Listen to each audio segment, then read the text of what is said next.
a show that they do. It's all locked away in a bank. The thing that really got to me when Heather was explaining it to me, it's all locked away in a bank account.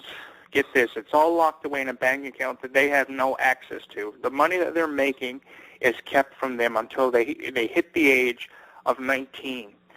It's kept away in a bank account with the numbers and the number of zeros at the end of their check kept from them. They don't know the dollar value of how much they're worth or how much they're making, and it's kept away in a confined place under strict observation, and they don't get access to it until they're 19. So the result of that, and the thing that I explained to Heather was the result of that, that's why there are so many Disney stars lashing out when they hit the age of being able to get away from Disney. They say the hell with their contract, and they get immediate access to the money. That's what happened to Miley.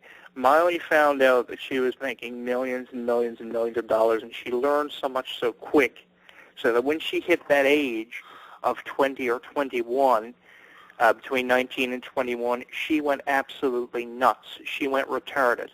And the thing is, they completely get away from it, and they use what Disney did to benefit them to their advantage. That's why they go and they change their image entirely, and we see very few of them not doing anything. Just an example for you, I posted a couple of pictures on my Facebook page there this evening of a young girl from Australia that I had the chance to hang out with this evening, and she was such a huge fan of Hannah Montana. So when she found out, I was so into this kind of thing, I had the biggest kind of conversation with this 8 to 9-year-old who was actually living here for a year.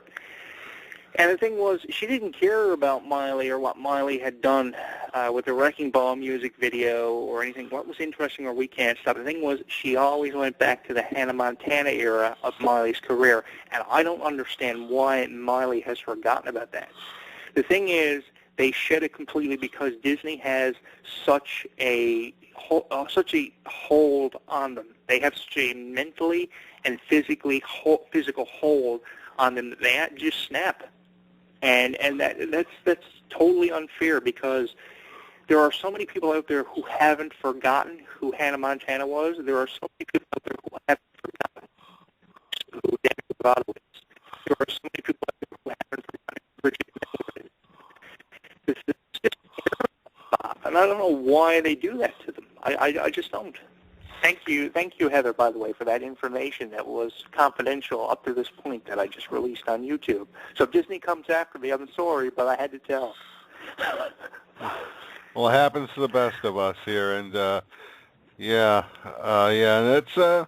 it's definitely different, and for a lot of people, and I always used to say to Nick, to when it came down to comparing shows, Nickelodeon to Disney, and I'd always say Disney Channel knows what to do with their stars, where Nick's not getting it done.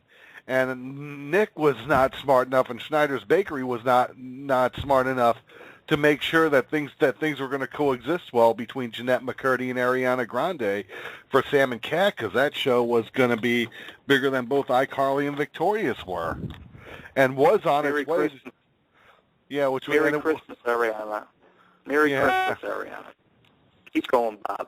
I'm going to tell Ariana what I really feel about that in a minute, but just I've posted so many video blogs on that Sam and Cat show because that was one of my favorites, and just keep going because I'm loving listening to what you're saying. Yeah, but I also find out that a lot of these people will not do as much because Nick and Viacom and Schneider's Bakery very, very much are big time tightwads. These people when they found out how big the show was, they wanted more money. And I heard that Ariana and Jeanette McCurdy didn't get along, which I have a hard time believing. I don't know if it's true or not. It could be. It could not be. But look what happened there. Sam and Cat should still be going on now, and should be already halfway through their second season right now. That's how much it was. One season, Bob. That's what they got. One season. That was a great show. It was. I mean, and let me tell you, they should have been smarter. Pay pay your people, pay them like Disney does, push them like Disney does. You had a chance to really take over on Disney after Hannah Montana and Sweet Life and Wizards of Waverly Place at that time was getting ready to end. You really had a chance to run, really, and I mean really run with iCarly and Victorious, especially Victorious. Victorious, and I've said this before. Was amazing. If Victorious was amazing. Amazing. And I've said this before.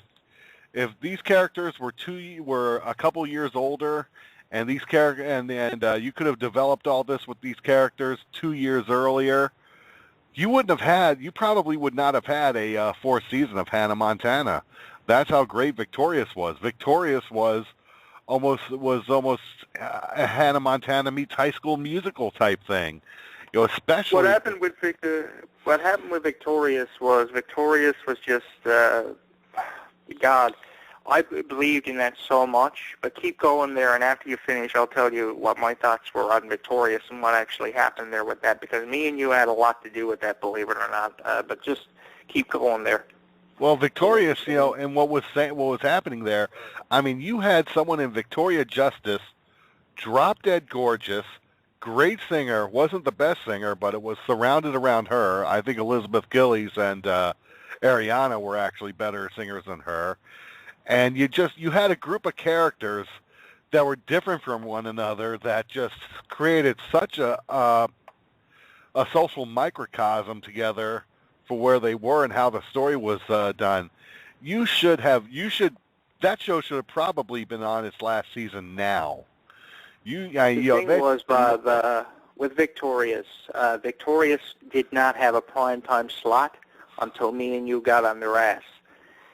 Before me and you got on their ass, they were in prime time on the weekends, and that really fucked that show up so much it was unbelievable. That was the thing. They didn't have a prime time deal on a consistent 5-night out of a week basis. That was what fucked them up so much it wasn't even funny. Prime time is where these shows have to be, and they have to be there consistently. That's the issue with these shows. Oh yeah, and I agree with you. I absolutely agree with you. But then again, this was Nick, and this to an extent still is Nick. I thought the idea of Sam and Cat was great. You're taking two co-stars from two big shows, and you're putting them together in their characters from those shows, coming together, because it's not like it's the first time that these people were together. They did iParty with Victorious, sometime a couple of years back. So it was very easy to put them together, and I thought, great move. I think the babysitting service may have been a little out there. Well, it was a bit stupid, but if you put something together where Ariana was going to live off her talents of singing, and because of what Jeanette McCurdy did as in her character on iCarly, she could be more of an MC, and you put together a little entertainment group. I would have had let it center around Sam and Cat, and maybe brought in a co-star from each show to be a part of it. Bring in Leon. I forget Leon Thomas from Victorious to. He'll be the musician of the group and play the music and sometimes do background vocals. And get either Gibby or get the nerd to be more the tech guy, and make something happen out of those four people. I think it would have been great. I think you needed that a little bit more. I thought the little kid as a con was great, but when you have the MMA fighter who's dumb as a box of rocks, that kind of took away from the show to me. Thing was, I think that because these Disney shows and these Nickelodeon shows realized that I was doing so many video blogs and I originated from professional wrestling, I think what they tried to do, as stupid as it may sound, was kind of try to combine wrestling and MMA fighting into the kids shows, and that really fucked it up. I know that I was a really big fan of that stuff, but I mean, did they really, because I was paying attention so much to them in my video blogs, did they really have to go all out and bring in the MMA fighting and the wrestling to it? I mean, if they wanted me to guest star on a show, all they had to do was say, I mean, I would have come in and done commentary for it or something. And that's like the WWE. The WWE got absolutely ridiculous when I was posting video blogs for these celebrities. Because I was posting these video blogs, they were taking shots at Disney, especially Miley and the Jonas Brothers, so much it was absolutely ridiculous. I mean, if The Miz didn't like the idea of me mentioning Miley Cyrus on my show, did he have to come out and compare John Cena to Miley and the Jonas Brothers as much as what he did? Did the Divas have to come out and compare themselves to the Nickelodeon and Disney stars? No, they didn't have to do that, and they didn't stop until I wrote a column on it, where I commented on WWE bashing Disney. You can still Google it. It's absolutely ridiculous how some of these people act just to get attention. Like, you've got attention. Just realize the potential that you have. You know, it's ridiculous. Yeah, I know. I agree with you on that